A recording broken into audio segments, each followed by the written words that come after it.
Assalamualaikum warahmatullahi haba si patah lon calidra kesidra urang palih melempah dijika lepah unang grolua gata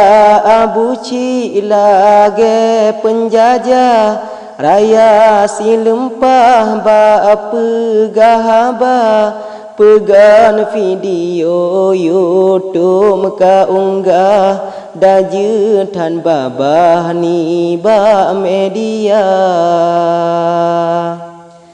nyan abu mudi gure kedika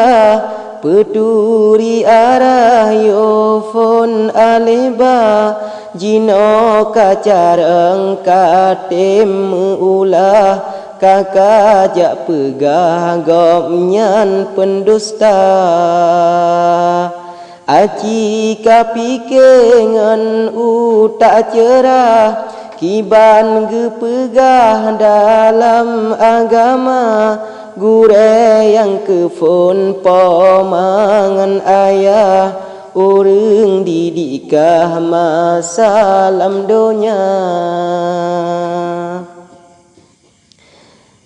jinongan gure temer kadika apongan apa manfaat hana kakenang lanan ni bapot Allah tapreh musibah ote tagisa awai tamu prangan pusupana jino pelemah budesi aka para ulama gure kedika hai haram jadah beka jahina menyona hukum yang salah surah kawo diika pebetoi makna tauhid tasawuf serta fikah jika pejelah dengan ulama tangkoh bapanah parang megetah menyobak birah gatai lempahna para ulama kahina dikah betoi bid salah hai wabah buta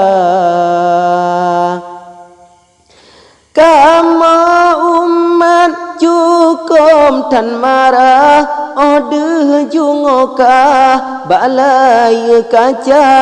keretan hati abu shimutua lon mohon baka taubat nasuha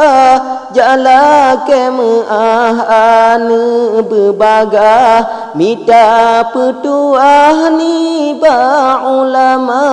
cukup tan sayang ulama kekah ane metuah taubat bersigrah teke di singa tawa ba Allah tutup sejarah yang hana guna